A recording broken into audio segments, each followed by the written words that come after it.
আবার তোমাদের সামনে আজকে আমি সাজেশন নিয়ে চলে আসলাম। অধ্যায়টির নাম আরোহ অনুমানের স্বরূপ। এই অধ্যায় থেকে তোমাদের মোট নাম্বার আসবে 6, MCQ 3 এবং ACQ 3, টোটাল 6 নাম্বার আসবে এই অধ্যায় থেকে। তোমরা যদি এই অধ্যায় থেকে 6 পেতে চাও তাহলে যে সাজেশনটি আজকে আমি তোমাদের সামনে তুলে ধরছি এই কোশ্চেনগুলি তোমাদেরকে পড়তেই হবে, একবারে উত্তর সহকারে 6 পেতেই হবে আরোহ অনুমানের স্বরূপ থেকে।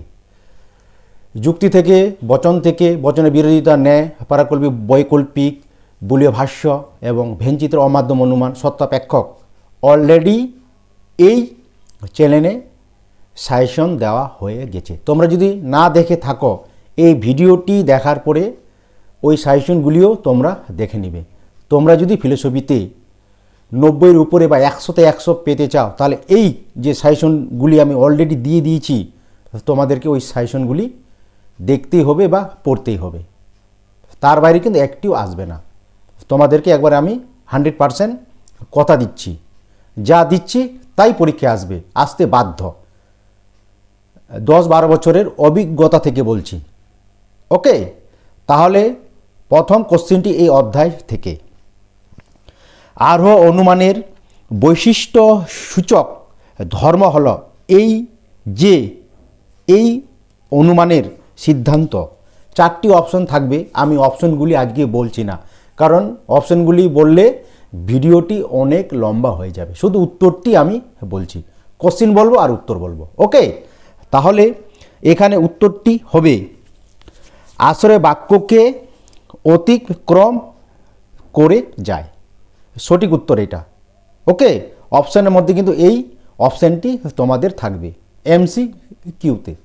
ওকে, নেক্সট কোশ্চেন, আরোহ অনুমানের বস্তুগত ভিত্তি হল, তাহলে উত্তরটি হবে পর্যবেক্ষণ ও পরীক্ষণ। নেক্সট কোশ্চেন, অপ্রাসঙ্গিক গুরুত্বহীন সাদৃশ্যের ভিত্তিতে উপমা যুক্তির সিদ্ধান্ত গৃহীত হলে সেটি হবে, তাহলে উত্তরটি হবে মন্দ উপমা যুক্তি। খুবই গুরুত্বপূর্ণ, কিন্তু প্রতিটাই কিন্তু 100%। বারবার বলছি, যদি তোমরা এই অধ্যায় থেকে 6 পেতে চাও তাহলে এই কোশ্চেনগুলি তোমাদেরকে অবশ্যই পরীক্ষার আগে, ফাইনালের আগে দেখে যেতেই হবে, এর বাইরে একটিও আসবে না। আর তোমরা কিন্তু ভিডিওগুলি দেখছো, লাইক দিচ্ছ না, তার কারণে কিন্তু আমি কিন্তু ভিডিও বানানোর যে একটা মোটিভেশন সেটা কিন্তু আমি পাই না। বারবার বলছি, তোমরা কিন্তু ভিডিও দেখছো, লাইক দিচ্ছ না, পারলে মিষ্টি করে একটি কমেন্ট করে দেবে। ওকে, কে অবৈজ্ঞানিক আরোহ অনুমানকে শিশু সুলভ বলেছেন? তাহলে এখানে উত্তরটি হবে বেকন। বইকার ক দন্তের ন, বেকন। ওকে, নেক্সট কোশ্চিন, আরোহ অনুমানের সিদ্ধান্তটি হল, তাহলে এখানে উত্তরটি হবে সামান্য সংশ্লেষক বচন। ওকে, নেক্সট কোশ্চেন, প্রকৃতির সম অবস্থায় সম আচরণ করে এই নীতিকে বলা হয়, তাহলে এই উত্তরটি হবে প্রকৃতির একরূপতা নীতি। সঠিক উত্তর, একবারে নিখুঁত। 4টি অপশন থাকবে, বারবার বলছি, তার মধ্যে এই অপশনটিও থাকবে MCQতে। নেক্সট কোশ্চেন, আরোহ অনুমানের প্রধান সমস্যাটি হল, তাহলে এখানে উত্তরটি হবে সামান্যীকরণ। নেক্সট কোশ্চেন, আরোহ অনুমানের আকারগত ভিত্তি হল, তাহলে উত্তরটি হবে কার্যকারণ নীতি ও প্রকৃতির একরূপতা নীতি। নেক্সট কোশ্চেন, আরোহ অনুমানের সিদ্ধান্তটি সব সময় হয়, তাহলে উত্তরটি হবে সম্ভাব্য। ওকে, কারণ নিয়ম হলো আরোহ অনুমানের, তাহলে এখানে উত্তরটি হবে আকারগত ভিত্তি। পড়তেই হবে, বারবার বলছি, প্রতিটাই 100%। যদি ভালো রেজাল্ট করতে চাও দর্শনে, এমন দর্শন সাবজেক্টটি অনায়াসে একটু ভালো মতো করে পড়াশোনা করলেই 100-তে 100 পাওয়া যায়।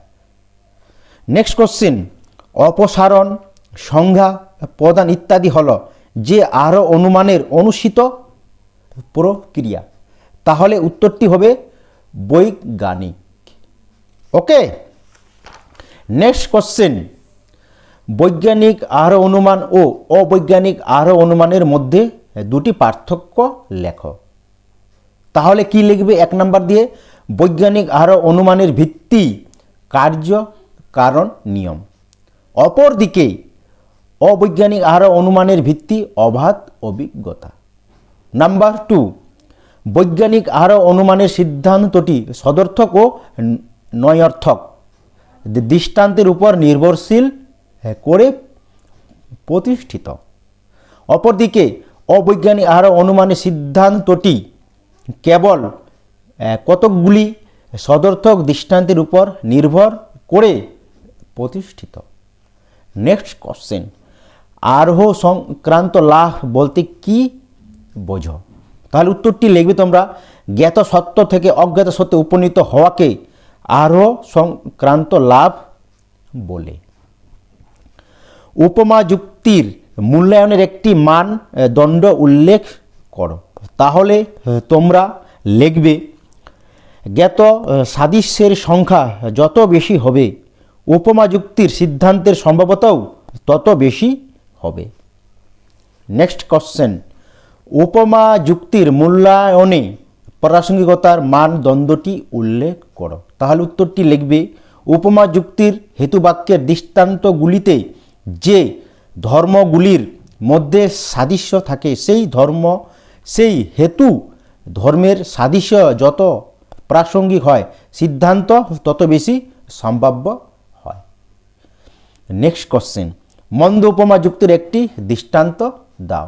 তাহলে তোমরা লিখবে, একটি দেশের চরম পরিণতি অবশ্যই ধ্বংস, কারণ দেশ হলো এক প্রকার জীব দেহ, আর জীব দেহের বার্ধক্যেরও মৃত্যু আছে।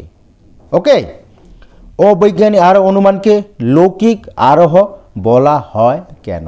তাহলে তোর উত্তরটি লিখবে, সাধারণ মানুষ কার্য কারণ সম্বন্ধ নির্ণয় না করেই ব্যতিক্রমীহীন অভিজ্ঞতার ভিত্তিতে এই ধরনের অনুমান করে বলে অবৈজ্ঞানিক আরোহ অনুমানকে লৌকিক আরোহ বলা হয়।